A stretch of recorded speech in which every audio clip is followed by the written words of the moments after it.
Today, we're tackling the iconic Cell Saga, and trust me, it's the ultimate arc and by far the best. If you have a different opinion or disagree with me, then you need to fix your brain and understand I'm right and you're wrong. Wrong. With that being said, let's get started. So, I want to start when Trunks pulls up, but before I do that, I'll give you a quick recap of what happened before. So, Goku defeats Frieza and gets off Namek, crashing his spaceship into Yardrat. The gang is wished back to life, and the Namekians leave to another planet, which makes for a touching scene, and Vegeta gets a bit domesticated by Bulma, while everyone else is wondering where's Goku. Okay, now we can start. So, the gang are just hanging out until they pick up on some really high power levels approaching Earth. It's revealed that it's Frieza and his dad, King Cold, looking to get their get back on Goku. And I don't really blame him. Goku really did Frieza so bad that his dad had to get his floating body parts out in space and build him a whole new body out of scraps. Anyway, things start to look pretty bleak for the gang because, let's be honest, no one seems strong enough to take on Frieza and King Cold and come out on top. Well, nobody except one person. Meet Trunks. Slicing through a few of Frieza's soldiers in the cleanest way possible, Trunks makes his debut. Trunks got that I'm him mentality in this scene because the way Trunks proceeds to just taunt and trash talk this man is absurd. Trunks then goes on to kill Frieza's soldiers and reveals himself as a Super Saiyan to Frieza, causing him to laugh until Trunks actually transforms into one. Goku really gave Frieza PTSD because Frieza really looked like he saw a ghost after Trunks transformed. The battle begins, if you can even call it a battle, as Trunks completely dominates Frieza. After rounds of relentless trash talk, Trunks decides it's time to wrap things up. Trunks goes behind Frieza, doing the most unnecessary but stylish hand movements. He launches an energy blast to distract Frieza, causing him to fly up, then hits him with his most iconic move to this day. He slices Frieza up to bits and then blows him away. After King Cold sees this, he's befuddled, dumbfounded even to the point where he thinks Trunks only killed Frieza because his sword was strong. Yeah, he's tweaking. Anyways, King Cold ends up putting his theory to the test, and look at him now, begging. Ridiculous. He went out worse than his son. Anyways, the Z Fighters are just seeing all of this go on, so Trunks reveals to them that he knows where Goku will touch down at. They end up following him, and after a few hours of Bulma flirting with Trunks, just gonna throw this out there, you're really cute.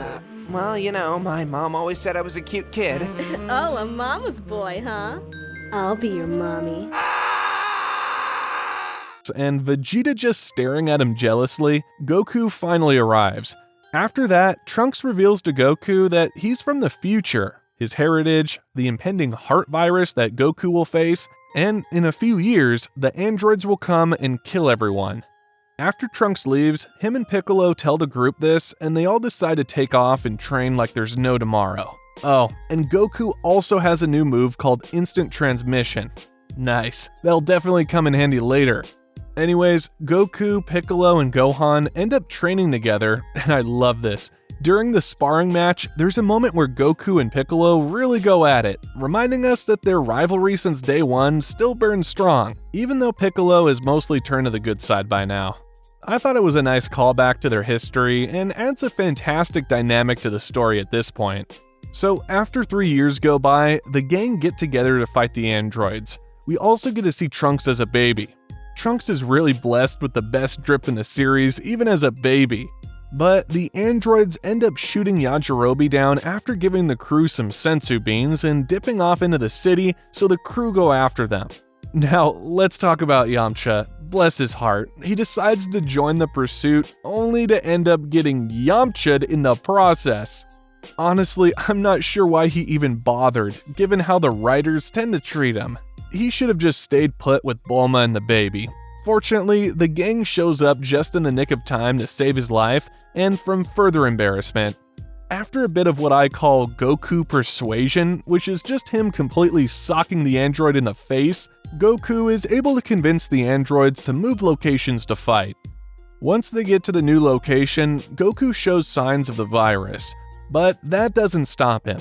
He powers up into Super Saiyan and starts giving the androids a serious beating, at least until the virus worsens. Desperation sets in and Goku starts spamming ki blasts just to get them absorbed, which understandably worries the gang. It's clear that Goku is in trouble. After a while, Goku is finished and is getting his energy stolen, but look who comes charging in to save him, Vegeta. After a bit of trash talk and one of the coldest lines, "Does a machine like yourself experience fear?" he goes Super Saiyan. I just know he was ecstatic to flaunt this once he got it. I can't blame him though, this transformation was cold. Now, we see where Trunks was getting his "I'm him" mentality from. We're not finna talk about the "I didn't care anymore" memes though. Anyways, Vegeta ends up demolishing Android 19. I mean, absolutely eviscerate him in the worst ways. Every hit was a heavy attack. He was just spamming that Y button. If you know, you know.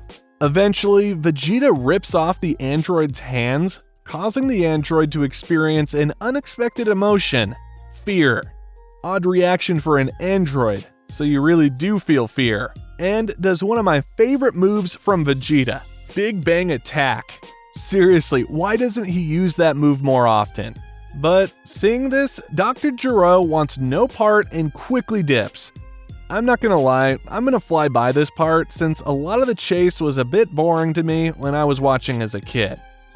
So Vegeta gets Sensu Bean, Vegeta flies off to track Gero, Z-Fighters follow, Vegeta fires Ki Blast, Gero absorbs Ki Blast, Gero runs away again, Gero plotting to take them down one by one, Gero chooses Piccolo, Gohan saves Piccolo, Piccolo fights Gero, Piccolo demolishes Gero, Gero goes back into hiding, Bulma reveals the android is Gero, Trunks is back, Gohan leaves with Bulma and the Z-Fighters to try and find the lab, Gero beats them back to the lab, Krillin alerts the gang comes, and Gero activates the androids.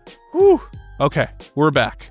So after Gero's futile attempt to assert control over androids 17 and 18, he threatens to turn them off if they don't obey him.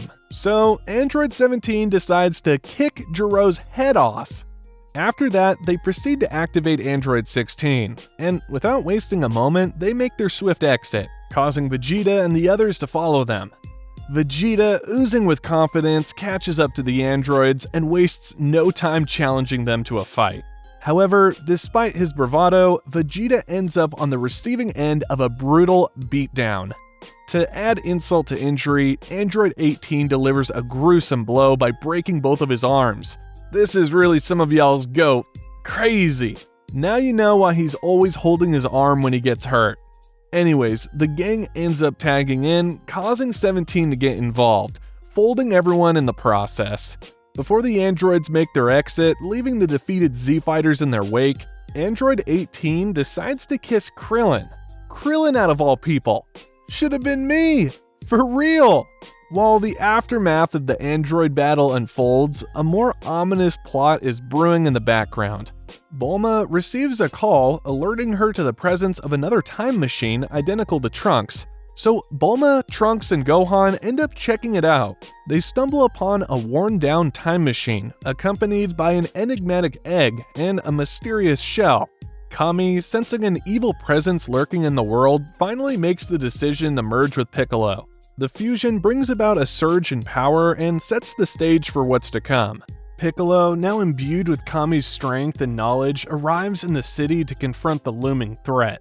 The atmosphere is eerie, as a desolate town lies in ruins, with clothes strewn about and an eerie absence of life. Hints of the monster's presence are teased through fleeting glimpses of its shadow. And then, in a moment that sends chills down your spine, Cell makes his grand debut. This introduction is nothing short of epic as the anticipation builds and the true nature of the monster is unveiled. The fight begins and Piccolo comes up with the plan to act like he's weaker than Cell. Cell, being dumb, falls for this and begins to tell him everything. But after Piccolo gets the knowledge he needs, he regenerates his arm, showcasing his newfound strength and readiness to take on Cell head-on. However, Cell decides to make a hasty retreat as soon as the rest of the gang shows up. Piccolo takes the opportunity to explain everything he learned from Cell to the group. Thinking about it now, Cell really just incriminated himself for no reason. With the knowledge in hand, the gang devises a plan to split up. Tien and Piccolo set out to find Cell, while Krillin and Trunks take on the task of eliminating the current Cell being created. Skipping forward a bit, we finally see Goku awake. Man, as a kid, I was waiting episode after episode for him to finally come back, but I love this scene. It's a heartwarming moment that beautifully showcases Goku's deep love and care for Chi-Chi and vice versa. Their reunion is truly touching, and I don't care what Dragon Ball Super says, Goku kisses Chi-Chi right here. But Goku comes up with the idea to go beyond Super Saiyan by going into the hyperbolic time chamber, and with Chi-Chi's permission, he's able to take Gohan along too. Once he grabs Gohan, he wastes no time and instantly teleports to Vegeta and Trunks to share his plan with them. Vegeta and his son agree to give it a shot, so Vegeta and Trunks step forward, ready to enter the hyperbolic time chamber. Meanwhile, the androids, oblivious to Goku's whereabouts, make their way to Roshi's island in search of him. Piccolo, who knows Goku isn't there, cleverly decides not to reveal his friend's location to the androids. Instead, he steers them away, ready to fight and hopefully destroy one of them so Cell can't become perfect. Now, this is one of the best fights in the series. From the very beginning, it's clear that these two opponents are evenly matched, resulting in a brutal and intense battle that will leave you on the edge of your seat. Blow after blow, the fight reaches an epic scale, showcasing the sheer power and determination of both fighters. But just when you think things can't get any more intense, Piccolo starts to feel the weight of fatigue creeping in. However, there's no time for rest as he senses a lurking presence nearby. It's none other than Cell, silently observing the battle, patiently waiting for the perfect moment to make his move. After absorbing enormous amounts of humans, his power greatly eclipses both Piccolo and the androids. Also, a neat little detail, when Cell starts powering up, you can see the souls of the dead humans he absorbed. It's a chilling visual that adds to the sinister nature of his character. Kudos to the creators for adding such a cool and haunting element to the scene. By the way, make sure to like and subscribe if you're enjoying the video so far. Alright, so while Piccolo and 17 start fighting Cell, Krillin heads off to intercept the self-destruct button for the androids, courtesy of Bulma. Great, now with this, there's no way Cell can get to his perfect form, right? Right? But Piccolo and Android 17 find themselves outmatched and overwhelmed by Cell's power. Piccolo, desperate to turn the tides, unleashes his strongest attack, the light grenade. To his shock, however, Cell remains unscathed. Realizing the gravity of the situation, Piccolo tries to warn Android 17 to flee, but Cell ruthlessly interrupts him, breaking his neck and sending him flying. Now 17 gotta be one of the dumbest characters because he just witnessed all of this and is still like, yeah, I'm finna beat him. Like, be real with yourself. No, you're not. He proceeds to get folded as expected, and if it wasn't for 16, he would have been just like Piccolo. But I'm not gonna lie, 16 was giving Cell the work. It was a nice 15 seconds of fame though, because 16's efforts was meaningless, since he ends up absorbing 17 still. The first thing second form Cell ends up doing was blowing up like a fourth of 16's face.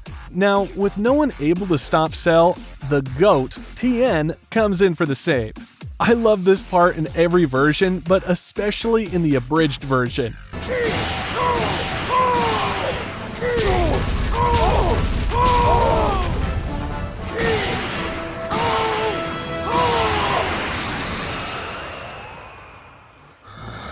Are you done? Because I'm coming out, and I swear to God, if you do that again, I will be so freaking nettled! Piccolo. Oh, damn it! Fuck power levels, fuck Super Saiyans, and fuck you, Shinkiko Ho! From now on, this is officially canon. But after doing crazy amounts of tri-beams, Goku comes to save both him and Piccolo, and they head back to the lookout. With Vegeta and Trunks now out of the hyperbolic time chamber, they set their sights on confronting Cell. Vegeta, ever confident, adopts his signature I'm him attitude once again. He powers up the Super Saiyan Grade 2, and what follows is one of the most one-sided fights we've seen thus far in the series. Vegeta started torturing this man's Cell. He really had Cell on all fours, begging Vegeta to let him absorb 18. But while all this was happening, Krillin makes his way to 18. Once he finds her, he presses the button, stopping Cell from becoming perfect for good. At least that's what I would say if he actually did that, but nah, he just felt like selling the planet that day. I'm not gonna lie, it felt like everyone was selling at some point in this saga. Vegeta, in a surprising turn of events, decides to allow Cell to absorb Android 18, and after a while, he finally does it. The magnitude of Cell's newfound power reverberates throughout the universe, even reaching the Namekians who sense the overwhelming energy.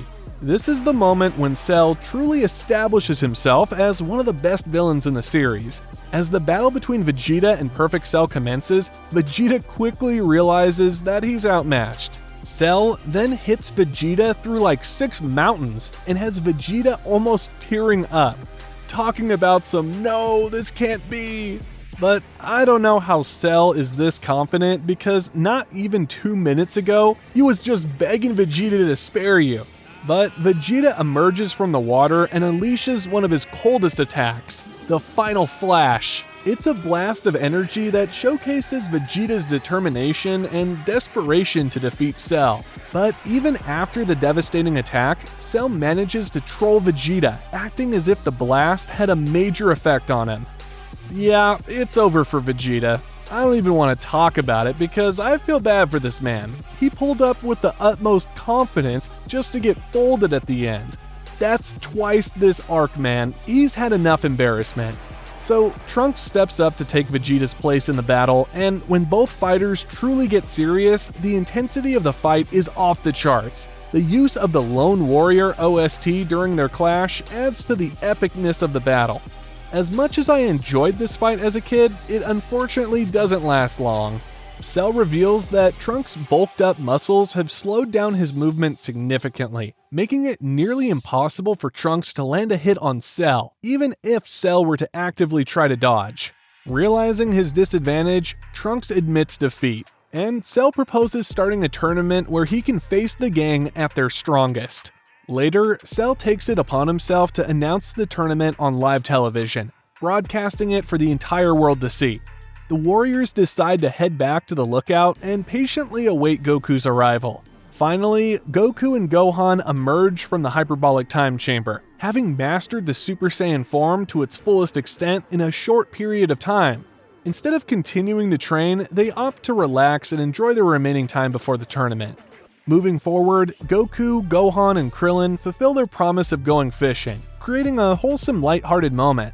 Meanwhile, Goku and Chi-Chi use their private time off screen to have another child, Goten. Additionally, Goku seeks out Dende to become the new guardian of Earth and to create new Dragon Balls, adding to the preparations for the upcoming tournament. Now, the Cell games have finally begun. After Cell basically swats off Hercule like a bug, Goku steps into the ring. This is what we've been waiting for. The fight between Goku and Cell is a spectacle of incredible techniques and masterful choreography. It showcases some of the best action sequences in the entire series. Both Cell and Goku are thoroughly enjoying the fight, reveling in the excitement of battle. In fact, they're enjoying it so much that Cell decides to take things up a notch. He obliterates the arena, creating a vast battlefield for a true showdown. The battle between Goku and Cell intensifies, demonstrating Goku's remarkable growth and the sheer power of Cell. As the battle progresses, Goku begins charging up a monumental Kamehameha wave. The angle at which he prepares to unleash the attack is so intense that it threatens to destroy the entire Earth. However, just before firing, Goku surprises everyone by utilizing instant transmission. He teleports and releases the blast directly in front of Cell, catching him off guard. Despite the devastating attack, Cell astonishingly regenerates and the fight continues. However, Goku starts to feel the strain of the intense battle. Fatigue sets in and he realizes his limits are approaching. In a shocking turn of events, Goku makes the unprecedented decision to forfeit the fight. He tells Cell that there's one more person that can beat him. As the tension mounts, Goku reveals Gohan as the one who can defeat Cell. Gohan reluctantly steps forward to accept the challenge. However, once Gohan enters the battlefield, it becomes clear that he has no intention of engaging in a full-blown fight. He would rather tell Cell that if he loses control of his power, he could defeat Cell easily. Cell hears this, and the remnants of Goku's cells in him start to tell him to do everything in his power to try and piss this 11-year-old off so he can have a true fight. Cell begins to overpower Gohan with ease, showcasing his dominance in the fight. He grows bored of their one-sided encounter and decides to test the strength of the other Z-Warriors, hoping to push Gohan to his limits. Also, I wanted to talk about why does everyone put Gohan in a bear hug and start squeezing the life out of him? Literally, Broly, Cell, and Bojack do this. Like, why did they love doing that to him? Anyway, before Cell can reach the other Z-Fighters, Android 16 intervenes by grabbing onto him and revealing his plan to self-destruct, intending to take Cell down with him. Unfortunately, it's revealed that Bulma had previously removed the bomb from Android 16, leaving him defenseless. So Cell blows 16's body up, leaving only his head remaining. After this, Cell sprouts little cells out of him to fight the gang. And they're clearly strong since they're giving the gang a challenge. With all the commotion going on, Hercule is able to throw 16's head near Gohan so 16 can talk to him. Android 16's speech to Gohan before his death is a heartfelt plea for Gohan to embrace his anger, use it as a weapon for justice, and protect nature, reflecting both Android 16's understanding of the world and his desire to see Gohan fulfill his potential. After the speech, Cell ruthlessly steps on 16. But amidst the tragedy, a beacon of anticipation shines brightly. Gohan stands before Cell, a spark of determination in his eyes. And then it happens, the transformation we've all been waiting for. This moment, in my opinion, surpasses even Goku's Super Saiyan form. It's a culmination of years of buildup, from the days of Raditz to the tumultuous events on Namek. Gohan's unleashed rage surges forth, engulfing him in a radiant aura. It's a transformative moment of intense power, forever etching itself into the annals of Dragon Ball history. I even have this transformation on my LCD screen on my Ayo, for the PC nerds out there. Such a fitting moment for the best saga. Standing in the dust with his spikier hairstyle and the iconic bang framing his determined eyes, he radiates power as blue electricity crackles around him. It's official, Gohan has ascended to the legendary Super Saiyan 2 form. He effortlessly snatches the beans from Cell and goes on to obliterate a Cell Jr. that had been giving the rest of the gang trouble. He then goes to save Krillin, then does the same to the other Cell Juniors. I gotta say, when he threw the Senzu beans up and proceeds to leave every Cell Jr. unconscious, then catches the bag afterwards, was cold. And the last Cell Jr., he thought he was finna get away. Gohan hit him with a nice little combo, hitting him through 2 mountains, then destroying him on the other side. The way he effortlessly dispatches his foes with a mix of raw power and calculated moves leaves us in awe of his abilities. Truly, Gohan has come into his own, solidifying his place as a force to be reckoned with in the Dragon Ball universe. Now for the Cell fight. Cell powers up to his maximum, delivering a powerful blow to Gohan. However, much to Cell's surprise, Gohan remains unfazed. Cell then tries to charge another attack only to be met with a gut check from Gohan, followed by a massive uppercut. After 2 blows, Cell looks like he's ready to call it a day. Cell resorts to spamming stolen attacks, hoping to catch Gohan off guard. Little does he know, Gohan effortlessly deflects each one, leaving Cell baffled and trembling in fear. It's clear that Gohan has become a force to be reckoned with. So, Cell then charges the biggest Kamehameha wave you've ever seen, just for it to be overpowered by Gohan's smaller one, leaving Cell looking like this. Here's where Gohan messes up though. Instead of seizing the opportunity to end the battle, Gohan, perhaps fueled by rage, lets Cell linger. Little does he know that this decision will come back to haunt him. As Cell becomes increasingly desperate, he resorts to a tactic reminiscent of Trunks, bulking up his muscles. Doing this, Gohan basically gets free hits since Cell is so slow. Gohan hits him so hard, Cell ends up spitting out 18. It appears the fight has reached its conclusion, and victory is within Gohan's grasp. However, Cell, refusing to accept defeat, makes a chilling decision. he activates his self-destruct mechanism. Knowing that there is no path to victory, Cell chooses to take Gohan down with him, throwing the battlefield into a state of panic and uncertainty. The once seemingly invincible Cell has reached a point of desperation that even he can't escape. With just 1 minute remaining until Cell's self-destruction, Goku realizes the sacrifice he must make to save everyone. He turns back to his friends, a bittersweet smile on his face, and bids them farewell, then teleports to Cell. Goku expresses his pride in Gohan and shares a final goodbye before teleporting away with Cell to King Kai's planet. Cell eventually detonates, killing Goku and the Kai. This moment hits hard. Dang near cried watching this for the first time. It's a moment that can bring tears to the eyes of even the toughest fans, as Goku's noble sacrifice tugs at the heartstrings. As the remaining members of the gang come to grips with what has transpired, Krillin comes to console Gohan, who is undoubtedly devastated by the loss of his father. However, their grief is interrupted when it's revealed that Cell is still alive. Cell teleports back to Earth, instantly killing Trunks, a devastating blow to the group. This tragic event sends Vegeta into a furious rage, causing him to unleash a barrage of futile ki blasts, which he should know at this point that move never works. As anticipated, Cell emerges unscathed from the smoke, effortlessly defeating Vegeta with a single strike and firing a powerful beam towards him.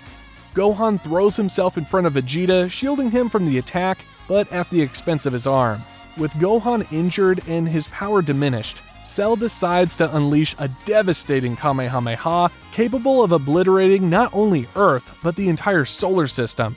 We see Vegeta say sorry for the first time, seeing as though the Earth is really doomed.